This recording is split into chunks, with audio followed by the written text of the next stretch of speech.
As the announcement noted, this meeting is being recorded and the recording will be posted online sometime this week. Before we continue, let me introduce myself. I'm Melissa Malora, the Public Outreach Coordinator at the South Jersey Transportation Planning Organization.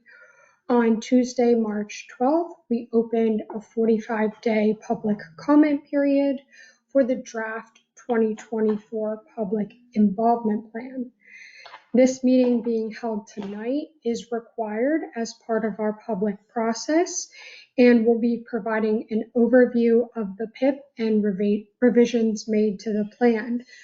We hope that you came prepared to ask us questions, but if not, please know that we're welcoming comments through Friday, April 26th, and I'll be talking about how you can submit comments outside of this public meeting. So for this meeting, we're using the GoToMeeting virtual platform. And before we get started, I just want to go over some features. The one feature is the mute and unmute feature. So you'll be green if you're unmuted and red if you're muted. We're asking that everyone remain muted unless they have a comment or question. And if that's the case, then we just ask you to introduce yourself before continuing on. The next feature is the chat feature. It's shown as a speech bubble. We'll be trying to monitor that as best as possible throughout the entire presentation.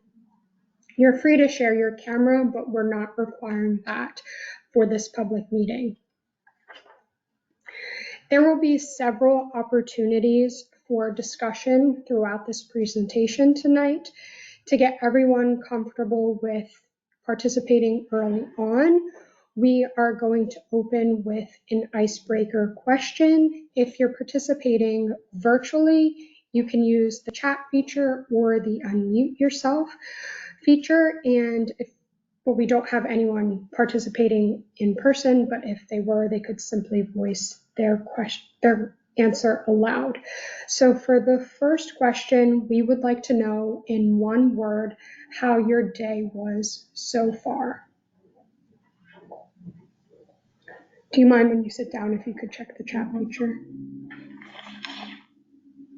I would say mine has been eventful, or maybe even stressful for this public meeting. Technology, you know? Hi, Melissa. I am here. Sydney, correct? Yes, it's Sydney. Okay, perfect. Thank you. Did you want to answer by any chance? Sure, I'll answer.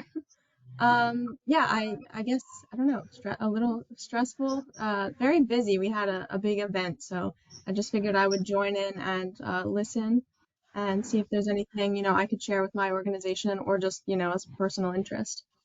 Yeah, I remember you saying that you might not have been able to make it tonight, but we're glad to have you. Thank you. Okay, we actually have a second question, and I guess I should add, since this is going to be recorded and posted online to YouTube, if anyone is watching this after the public meeting, they're free to, type their answers in the YouTube comment section or what have you, and we'll collect the information there. So for our second question, we would like to know if you would prefer to attend public meetings virtually or in person. This question is not only geared to our public meetings. And before we have anyone in attendance answer, I just want to note that our standard practice is to offer virtual attendance options for members of the public to participate in meetings hosted by SJTPO, and we also provide a toll-free call-in option, so that way members of the public are not charged calling fees for participating in our meetings. So Sydney, if you don't mind, would you like to answer if you would like to or generally like to attend meetings in person or virtually? Sure, yeah, generally virtually is easier for me. Perfect. We actually have a third question. We'll go right into that. We would like to know what times work best for people to attend our public meetings. Generally, we try to hold our public meetings at convenient times, including in the evening, just so that way we can try to maximize participation from a wide range of the region's public, including those traditionally underserved. But we also recognize that people's schedules and their priorities vary, so that's why we wanted to kind of gauge what times work best for a variety of people.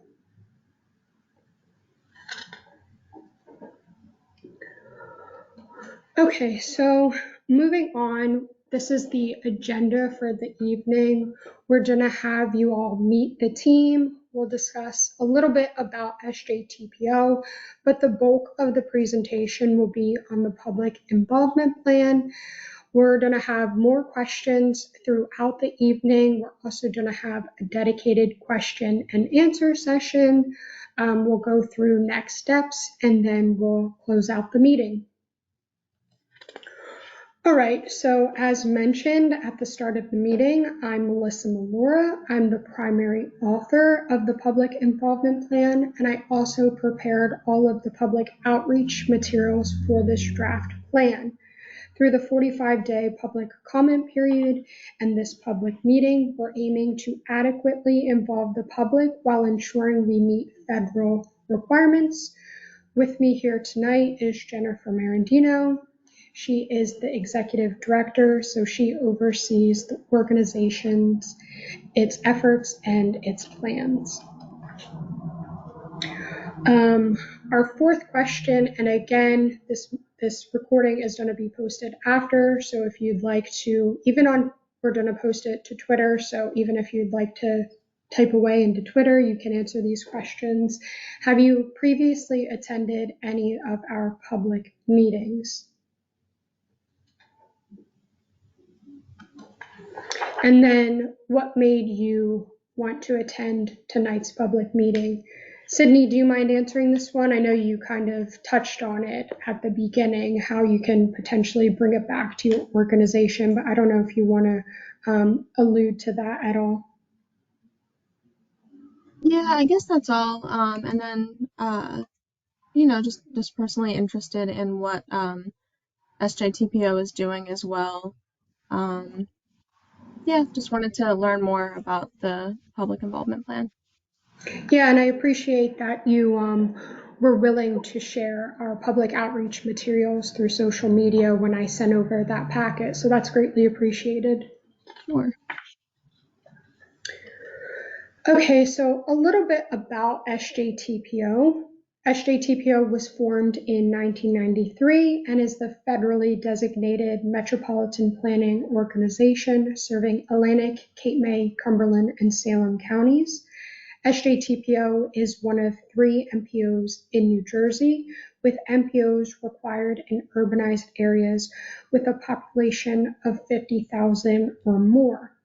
Overall, SJTPO's primary functions include providing access to federal transportation funds, serving as a technical resource, and working to promote state and federal planning priorities in South Jersey.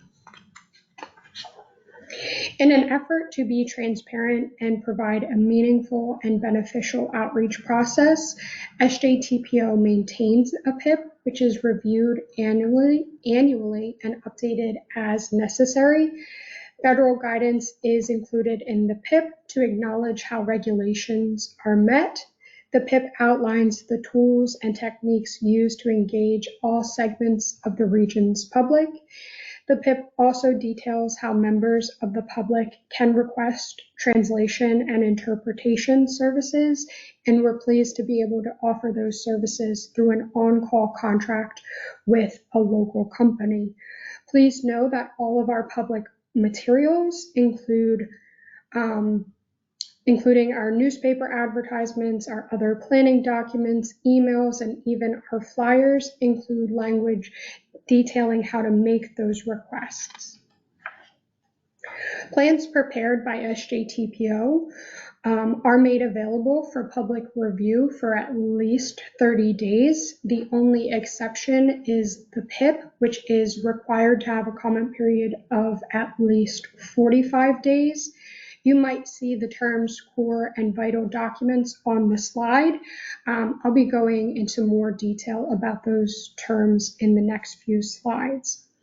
We aim to make the public outreach process as easy and accessible as possible. And as I mentioned earlier, we host in-person public meetings with virtual and call-in options, including a toll-free call-in number. After the meeting, recordings are posted on the SJTPO website and our YouTube channel. Web pages and other materials such as flyers are prepared, and then we also provide access to surveys, online comment forms, and the ability to direct message us on our various social media accounts to submit comments. Continuing on with our best practices, we maintain a Facebook, Twitter, and LinkedIn account which provide the latest information on SJTPO happenings. Email blasts are sent regularly, including the distribution of our digital on-the-go newsletter. And if you would like to subscribe, you can go onto our website, www.sjtpo.org, scroll to the bottom of any page, and you'll see join our mailing list, and you just fill in your information, and you're all set to be receiving our emails. We post major announcements to the homepage on the website, but if you prefer non-digital forms of communication, we place legal notices in the Press of Atlantic City and the Daily Journal. We used to place legal notices in the South Jersey Times. However, that newspaper went fully digital. So when updating the PIP, we thought it was best to remove that newspaper from our distribution list. And this change will be effective with the first core planning document to be released for public comment or the next public meeting that we have. That's outside of our policy board schedule because that was advertised in February. We also send certain draft and final documents to participating libraries in the region for in-library viewing. When a public comment period is set to begin, these libraries also receive our English and Spanish public meeting flyers for posting, and this list of libraries is available on the PIP webpage, but also in the PIP. We also share our promotional materials with our local partners and our community outreach and engagement committee members for posting. We're always looking for more community groups to share our information with. So if you know of any, please feel free to leave it in the chat or wherever you're finding this recording. This slide depicts a small sampling of methods that we have used to outreach for this public meeting. So on the left, you're seeing a screenshot of the email blast that was sent to E-List subscribers at the start of the public comment period. In the middle, you're seeing a social media post. This one was specific to Twitter and it's in Spanish. We have both Spanish and English social media posts. And then to the right is the flyer that was created. This one in particular is in English, but like I've said, we've had Spanish ones as well.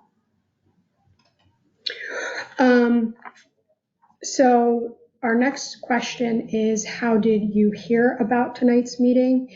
And this is a somewhat, I would say it's an important question because, as I've mentioned, we share our public meetings through various social media methods, the website, email blasts, flyers, to our state depository libraries and local partners and our COEC members. So there's a lot of different avenues in which we try to outreach and get our information out there. So we would just like to know which ones are impactful. So that's why we included this question.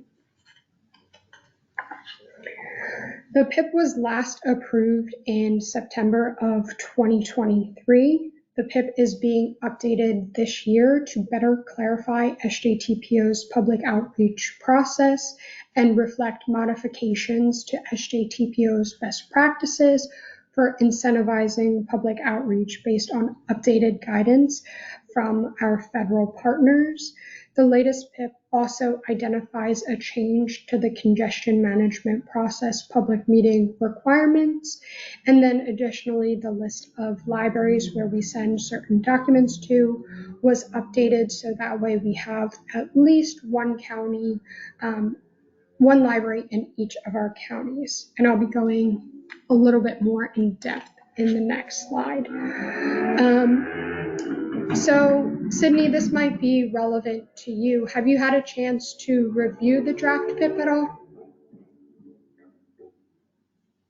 No, not really. I looked at it, I think, a few weeks ago briefly, but nothing too much. Okay, thanks for answering. So I want to discuss the refinements to the list of the libraries in which we send specific documents to for in-library viewing. These documents include the PIP, the Regional Transportation Plan, the Transportation Improvement Program, the Unified Planning Work Program, the Access for All Transit Plan, the Congestion Management Process, the Limited English Proficiency Plan, the Title VI Implementation Plan, and the Transportation Conformity Document. This is a significant list of documents, so to be mindful of staff resources and the limited library space, we do not send document appendices unless they're necessary, executive summaries, or amendments if applicable. However, we do note in the table of contents that these additional materials can be found on the plan-specific webpage. To the right is the list of libraries that we send our draft and final versions to that I mentioned a moment ago. The only change is to the Cape May County Library. We added this library back into our mailing list.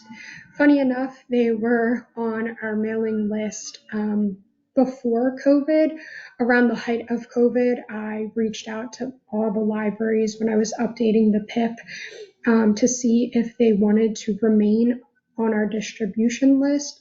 The Cape May County Library representative said that they've had limited engagement, so that it didn't. So they said, yes, we would like to receive your documents, but at the same time, no one's actually looking at them. So if you want to take us off the list, that would be okay. So we complied with that at first, but in reviewing the PIP this time, we felt it was truly necessary to have at least one library receive our documents in each of the counties. The Cape May County Library is actually a state depository library, and that's just basically a fancy term that means that they distribute government information free of charge. So since they had that designation, we felt that it was relevant for us to once again send our documents to this library. I want to discuss the change to the public meeting requirements associated with the congestion management process. For the last several years, we have used the term core documents to identify the 9 documents that require a minimum of 30 days as a public comment period. Again, the only exception is the PIP, which requires a 45-day public comment period. Additionally, when these documents are substantially revised, most of them require at least one public meeting. And I'll just list out the 9 core documents for you. They're the RTP, the TIP, the UPWP, the Access for All Transit Plan, the LEP Plan, the Title VI Implementation Plan, the Transportation Conformity Plan, the PIP, and the CMP. Before the PIP was updated, the only document that did not require a public meeting was the UPWP, and the UPWP is actually the budget for the organization. So given its non-public facing nature, a public meeting is not essential, and this process is consistent with how our sister MPOs handle their comment periods for their budgetary documents. And just to elaborate a little bit, our sister MPOs include the Delaware Valley Regional Planning Commission and the North Jersey Transportation Planning Authority. The CMP is an ongoing process that uses analytic tools to identify congested roadways in the region and select appropriate strategies to reduce congestion or mitigate its impacts. Documentation of the process and tools is compiled into a CMP document referred to as the Congestion Management Process, or CMP. After careful consideration, it was determined that the CMP should be treated similarly to the UPWP. So this means a 30-day public comment period will be held, but a public meeting is not essential. And we're actually in the process of updating the CMP, and we anticipate a public comment period occurring in June. Since we discussed our core documents, I thought it was vital. That was a bad term. It was crucial to mention our vital documents. We have used this term for the last several years to identify documents that help residents and stakeholders understand SJTPO's purpose and importance in the region. Vital documents are most often executive summaries, so that's what you'll see listed here. For example, we have the RTP executive summary and the TIP executive summary, but we also have full versions of our public engagement guide. So the executive summaries are meant to be a more concise version of the full document, and they're provided in Spanish, which is the region's LEP language. Executive summaries can be provided in secondary languages upon request. Jen, did we have someone join? Yes, Ben Stillman. Okay, welcome, Ben. We're almost halfway through the presentation. I just muted him. Okay, and Jen muted you just so that we don't get any feedback, like noise feedback. All right, so since I mentioned the translation of executive summaries into Spanish, I wanted to provide more information on language accessibility here at SJTPO. We are dedicated to providing targeted multilingual outreach in areas with non-English speaking populations, and we work to accommodate all reasonable requests for translation, interpretation, and auxiliary services. But we do request that these requests be made at least 7 days in advance of public meetings, just so that way we can secure these services. Other transportation requests, such as those associated with larger documents, could take upwards of 3 weeks to complete. What you're seeing on the right is a screenshot of the accessibility brochure. This was a resource first made available in the 2023 PIP, and we've decided to carry it over into the 2024 PIP. It's meant to serve as a comprehensive resource that summarizes the accommodations offered to the extent that resources allow, and the brochure is available in English and Spanish. You can find it on the PIP webpage or in Appendix A of the PIP. Switching gears a bit, I want to discuss the use of federal funds for public involvement activities. In 2021, as part of a consultant effort, it was determined that it was a generally best practice to be able to provide modest incentives to attract public participation. The incentives included in the final report, titled Methods to Improve and Sustain Outreach Equity in the SJTPO region, included food, childcare, and small stipends, with federal funds being SJTPO's only source of funding, and with the restrictions on using these funds, we had anticipated having to explore other opportunities, such as grants, in order to be able to offer incentives. However, as of recent, there have been developments in using federal funds for public involvement activities, specifically the promising practices for meaningful public engagement in decision-making, which is a United States Department of Transportation document, made us revisit our ability to use our federal funds for appropriate outreach activities. This document was last updated in November of 2023, and it contains promising practices around meaningful public involvement and participation. There are 3 Code of Federal Regulations which establish the general and permanent rules for the appropriate awarding of funds for the use of funds for incentive-based purchases. So based on our conversations with the New Jersey Department of Transportation and the Federal Highway Administration, federal funds may be used for public involvement activities. However, the activities must be necessary and reasonable. As such, we must evaluate the necessity and reasonableness of incentivizing public outreach activities on a case-by-case basis. As appropriate, documentation must be made as part of our internal working file for each project or public meeting. For example, this is our first public meeting in which we're offering light refreshments to participants attending in person. Unfortunately, no one attended in person. Everyone is virtual, so you don't get to have our snacks and our goodies.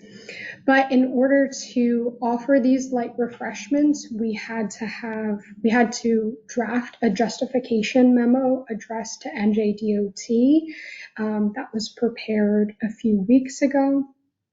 And it detailed the specific request to purchase light refreshments for the public meeting.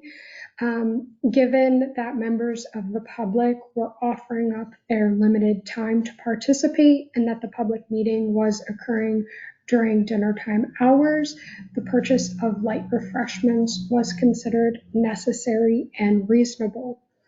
It's important to note that incentives may be offered for external activities for the primary use of disseminating technical information beyond SJTPO standing committees, such as our Technical Advisory Committee and our Policy Board meeting. Incentives may include light refreshments like we have here tonight, so small sandwiches, chips, and juice boxes. We also have childcare activities listed as a potential incentives, and such activities could include staff supervising children as they draw or color.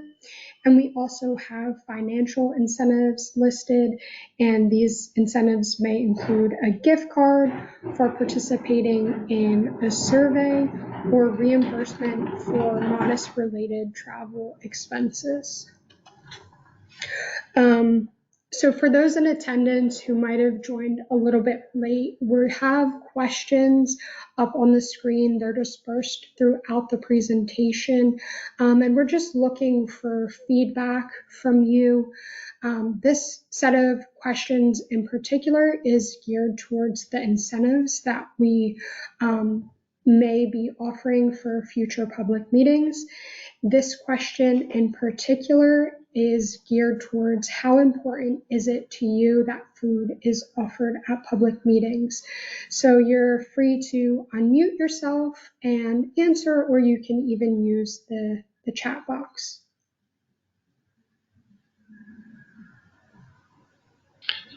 How you doing? I'm doing well. I'm Melissa, by the way. I'm Ben Stoneman from Morris River Township. I don't think for a 1-hour meeting the food is that important. I don't know what you anticipate for future meetings on having lots of people attending. If you were going to have them in person, then it may be fine to have it. Can I ask what your background is? Are you in transportation planning? I'm in land use. I'm on the land use board in the township, and plus I'm on the Bayshore Council for the whole for the 3 counties of Salem, Cumberland, and Cape May. And I was trying to understand better, and I'm sorry I missed the first 20 minutes or so. That's okay. Was this in relation, this public session, was this in relation to the transportation portion that SJTPO is doing, or was it in relation to a different program like the corridor, the Morris River corridor study? So that was a question I did have. So the public meeting is specific to our public involvement plan, which outlines all of our public outreach best practices. In the future, I don't know. Do we have anything coming up related to? Yeah, we have a Morris River. Yeah. Ben, have you been involved in the Morris River corridor project? Okay. Oh yeah. Yeah. So I thought as much. But I did not on the PIP, I didn't quite understand, and so I wanted to attend to find out if it was in any way related to the other SJTPO projects. Yeah, so those are sort of independent. This is more the PIP that Melissa's talking about tonight is more our overarching planning document, and those other projects, the Morris River, we also have some regional vulnerability work that we're doing. So any of those typically have their own set of public meetings. This one here tonight, again, is just related to the public involvement plan, but we welcome any kind of comments that you might have on anything. I don't want to discourage you. I just wanted to. No, I won't go into what the other 2 projects are that you're talking about, but the person that got our Bayshore group involved with your group was Lou Joyce. Yes. If you know Lou Joyce. We do, yes. Of course, I think he's retiring. He used to be in your same office almost at one point. Yes, we kicked him out. Yeah, you kicked him out. But anyway, so in the PIP, this is the overarching for all 3 or 4 counties that you deal with? I would say. And how to gain. Go ahead. I'm sorry so much, Jennifer, who was speaking? Melissa, I'm so sorry I missed the first part. It's okay. Yeah, so I would say that the PIP is more so of an internal document that guides how we carry out our public outreach activities. But at the same time, if a county would come to us and ask us for what best practices do you use, we would be more than willing to give them what we know. I actually reached out to the counties earlier this week, just seeing if they would share any of their best practices or even their media contacts. Outreach is very difficult. As you can tell, no one is in the room besides staff, so it's always hard getting people involved. We thought offering incentives would help, but. So Matt Pizarski or Elena Gable for Cumberland, they didn't have any input for you? Not yet. I just sent the email. I might have sent it. What is today? I might have sent it yesterday because today's Wednesday, so Tuesday. And I do know it's Gameno from Cape May County is the Gameno, Leslie? Yeah, I included her on the emails. Okay, and then I forget for Salem, I'm forgetting the name of who they have in there. Yep, thanks so much. Okay, so I'm listening, so keep going with your presentation. Okay, thank you. We're on to question 9. If food is important to you, what types of food do you think should be offered at public meetings? And just to reiterate, tonight we started off with mini sandwiches, We have a variety of drinks available, and we also have individual chip bags. So that's where we thought it was important to start. But if you have any feedback, we'd be willing to hear that. Like I said, if you're expecting a big crowd, just light snacks, nothing big and heavy, I wouldn't think, Yeah. especially if the meeting's only 1 hour. If it's a Right. longer public input meeting where you've got many people from different counties, then yeah, you may want to have a bigger table and a break in between or something. Perfect. Thank you. Okay. So this might be a niche sort of question, but we think it's relevant to ask because we're trying to engage all segments of the region's public. So how important is it to you that childcare is offered at our public meetings? Am I the only one from the public right now? Is Sydney We Bazillion, is have that 2 part of your group? people. She's a part of our community outreach and engagement committee. If you don't Okay. want to answer our questions, you do not have to. We're going to be posting this on YouTube and our website, so we'll be getting, I assume, getting some feedback. So if the questions aren't relevant, you don't have to answer. It's knowing that if you're trying to get a spectrum of people from all ages, from their young 20s and 30s and 40s, I would say it may be important, especially if you're going to have a big crowd. Yeah, I think it's also important. If you're not expecting people more my age, then I don't think that's necessary. I think that's important to note what you mentioned. I know before we had, when Alan Huff was a part of the organization, we had a bike and pedestrian public meeting, and we had some child care activities there, and we did have a few kids in attendance. So we can breeze over this question for those in attendance here tonight because it might not be applicable, but for the recording, I would just like to note the question. So if childcare is important to you, what childcare activities do you think should be potentially offered at public meetings? Moving on to our third incentive, we would like to know how important is it to you that financial incentives are offered at public meetings? And just to reiterate, financial incentives could include gift cards or modest stipends for travel-related reimbursements. So does this relate to anyone who's attending virtually? And if you'd like, you can answer.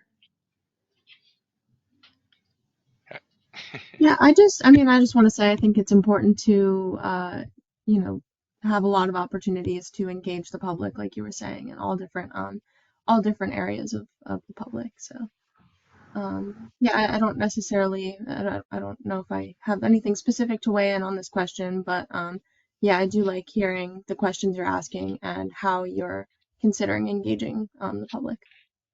Thank you. There's some techniques that different ones use that they might have a couple of gift cards, and if you plan on 100 people, you got a couple gift cards, and you offer to the public, hey, it's going to be a drawing. There'll be a drawing, and a couple people out of your 100 will get those gift cards, or whatever it is. Right. I know we're dabbling in that slightly, or we have dabbled in that for one of our separate, it's a technical study. David Heller, he's running it. It's scenario planning. It ties into our long range transportation planning.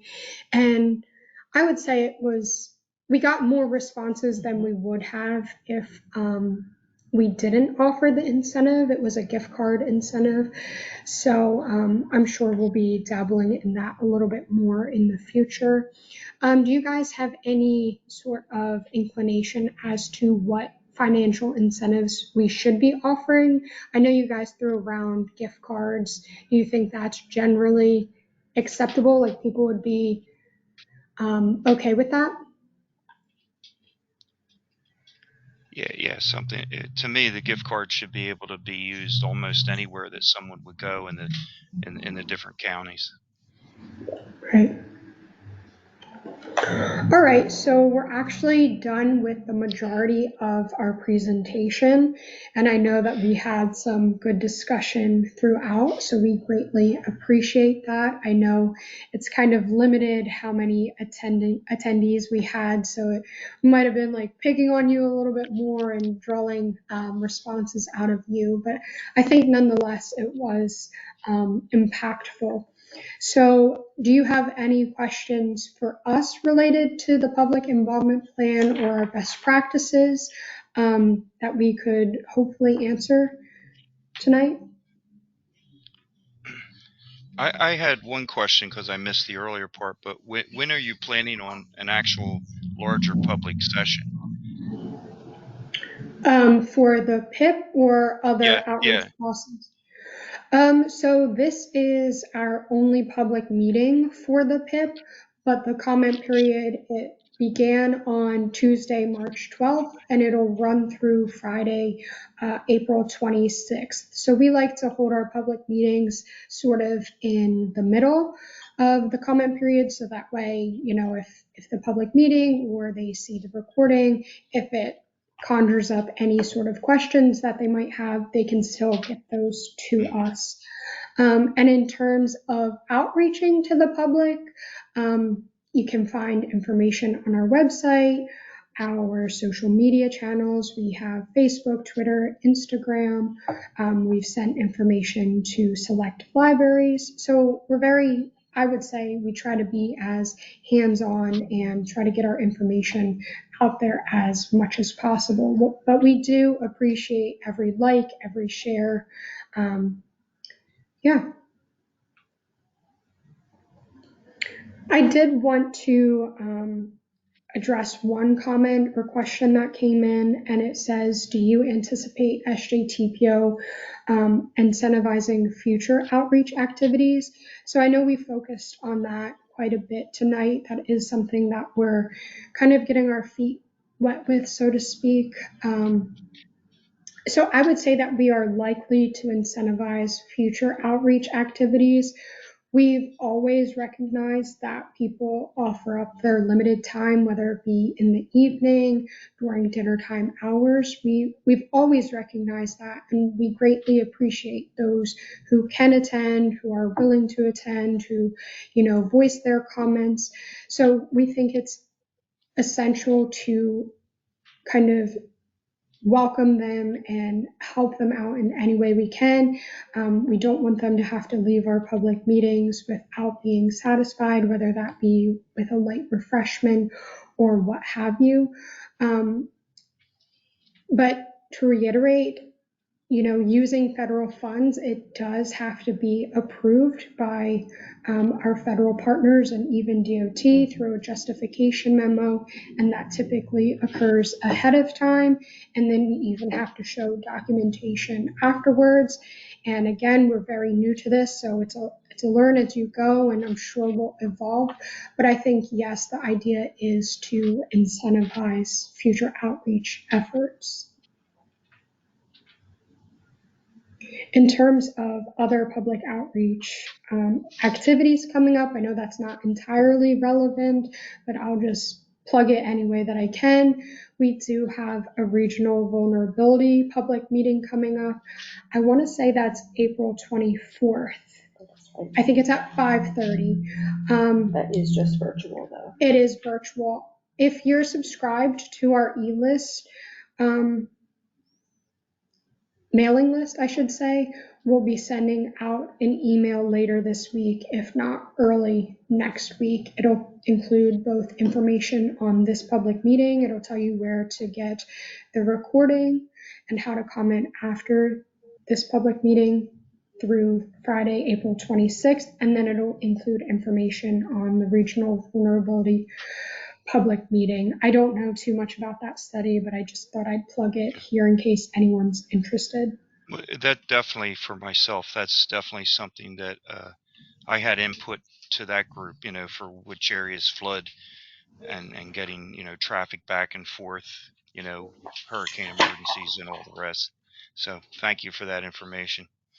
Yeah, no problem. Ben, that'll be essentially not necessarily the culmination, but that'll be sort of a recognition of the research and the planning work that has put into that. So that might be interesting for you to attend to kind of get a bigger picture of where the report and the project is like finalizing and shaping up, and kind of maybe one of the last times that we'll be seeking public comment or stakeholder comment, any kind of comment on the work before it wraps up.